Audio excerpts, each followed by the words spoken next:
혹시 이런 생각해 보신 적 있나요? 왜 내 기도는 자꾸만 허공에 외치는 소리처럼 느껴질까? 하고요. 오늘 바로 그 이유를 완전히 새로운 관점에서 한번 파헤쳐 보려고 합니다. 당신 삶의 점유율이라는 개념을 통해서요. 자, 바로 시작해 볼까요?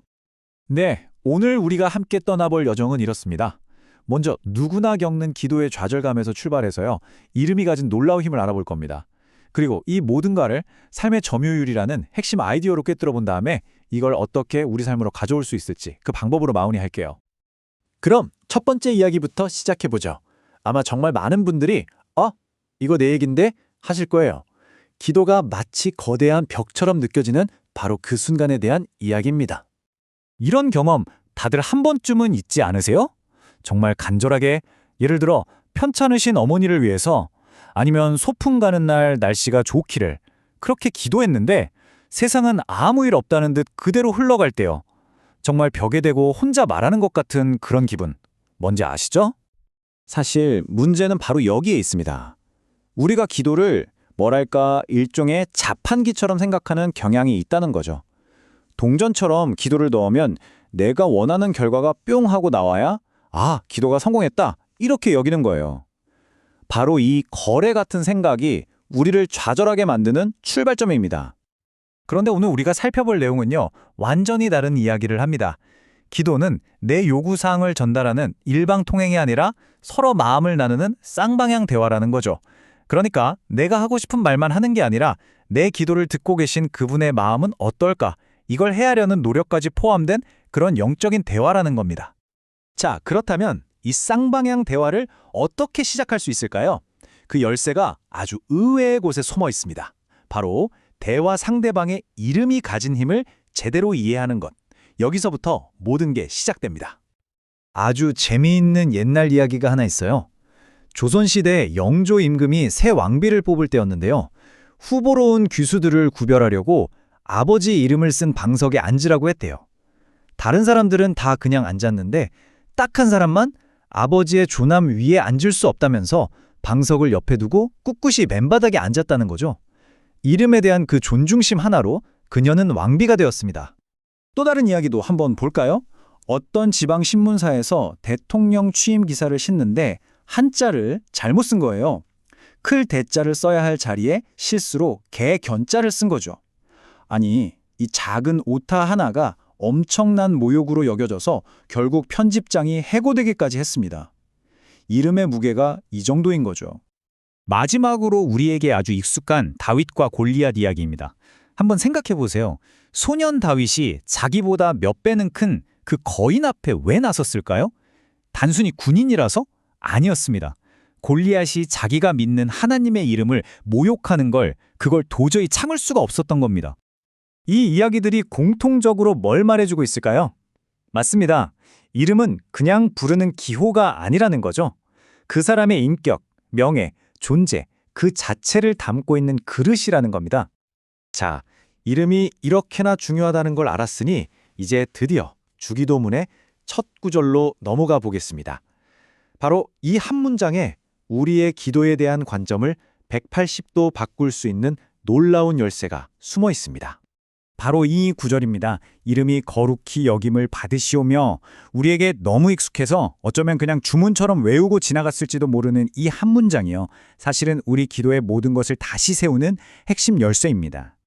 여기서 정말 중요한 걸 짚고 넘어가야 해요. 이 기도는 하나님, 제가 하나님을 거룩하게 만들어 드릴게요 라는 뜻이 절대 아니라는 겁니다. 왜냐하면 하나님은 이미 그 자체로 완벽하게 거룩하시거든요. 그럼 이 기도의 진짜 의미는 뭘까요? 바로 하나님의 그 완벽한 거룩하심에 누가 되지 않도록 제가 제 삶을 제대로 살겠습니다 라는 우리 쪽의 결단이자 선언인 셈입니다. 바로 이 질문이 오늘 이야기의 심장부로 우리를 이끌 겁니다. 잠깐만요. 하나님은 원래 거룩하신 분인데 이 기도가 하나님을 바꾸는 게 아니라면 그럼 도대체 누가 바뀌는 걸까요? 방금 던진 그 질문에 대한 답이 바로 삶의 점유율이라는 아주 직관적이고 강력한 비유 속에 담겨 있습니다. 지금부터 이 개념을 한번 설명해 드릴게요. 우리 삶을 하나의 동그란 파이라고 한번 생각해 보세요. 보통 우리의 모습은 지금 보시는 이 차트와 비슷할 겁니다. 내 걱정, 내 계획, 내 욕심, 이런 나의 몫이 파이의 4분의 3, 아니 거의 대부분을 차지하고 있죠. 그리고 하나님의 몫은 저기 구석에 아주 작은 조각으로 남아있고요. 바로 이 지점에서 모든 게 딱 맞아 떨어집니다. 하나님의 이름이 거룩해지기를 원합니다. 라고 기도하는 건요, 결국 내 삶이라는 이 파이에서 내 욕심과 내 뜻으로 가득 찬 저 거대한 나의 몫을 의식적으로 줄이고 비어진 그 자리에 하나님의 몫을 더 크게, 더 넓게 모셔드리는 영적인 작업인 겁니다. 삶의 주도권을 나에게서 하나님께로 넘겨드리는 거죠. 이 두 가지 삶의 방식은요, 정말 하늘과 땅 차이입니다. 나의 몫이 내 삶의 주인일 때는 우리는 끊임없는 불안과 원망 속에서 허우적될 수밖에 없어요. 하나님은 보이지도 않고 내 문제만 세상에서 제일 커 보이죠. 하지만 하나님의 몫이 커지기 시작하면 우리는 비로소 이 삶의 컨트롤 타워는 내가 아니구나를 인정하게 되고 내 문제보다 더 크신 그분의 주권을 신뢰하게 됩니다. 자, 좋습니다. 이론은 알겠는데, 그래서 이 점유율을 바꾸는 게 실제 우리 삶에서는 대체 어떻게 나타나야 할까요? 마지막으로 아주 구체적인 실천 방법에 대해 알아보겠습니다. 책에 나오는 한 일화가 정말 인상 깊은데요.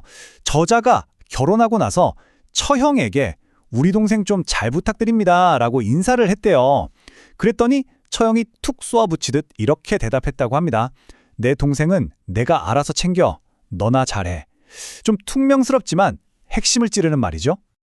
이 일화가 기도에 그대로 적용됩니다. 하나님은 우리가 뭔가를 해드려야 더 거룩해지는 분이 아니에요. 이미 완벽하시죠. 문제는 언제나 바로 나에게 있습니다. 결국 이름이 거룩히 여김을 받으시오며 라는 기도는 하나님, 문제는 접니다. 제가 잘하겠습니다. 제 몫을 다하겠습니다 라는 처절한 고백인 셈이죠. 그래서 이 자료는 우리에게 아주 날카로운 질문들을 던집니다. 우리 자신을 점검해보라는 거죠. 혹시 내 이름을 세상에 알리고 싶어 하면서 입으로는 하나님의 이름을 거룩하게 해달라고 하고 있진 않나요? 속으로는 내 뜻이 이루어지길 간절히 바라면서 겉으로는 하나님의 뜻이 이루어지길 기도하고 있진 않나요? 마음속엔 누군가에 대한 미움이 가득한데 입술로는 용서해달라고 기도하고 있지는 않냐는 겁니다. 오늘 이야기를 이 질문으로 마무리하려고 합니다. 우리 모두 자기 자신에게 한번 정직하게 물어봤으면 좋겠습니다. 지금 당신의 삶이라는 이 공간에서 가장 큰 지분을, 가장 압도적인 점유율을 차지하고 있는 것은 과연 누구입니까? 나 자신인가요? 아니면 하나님인가요?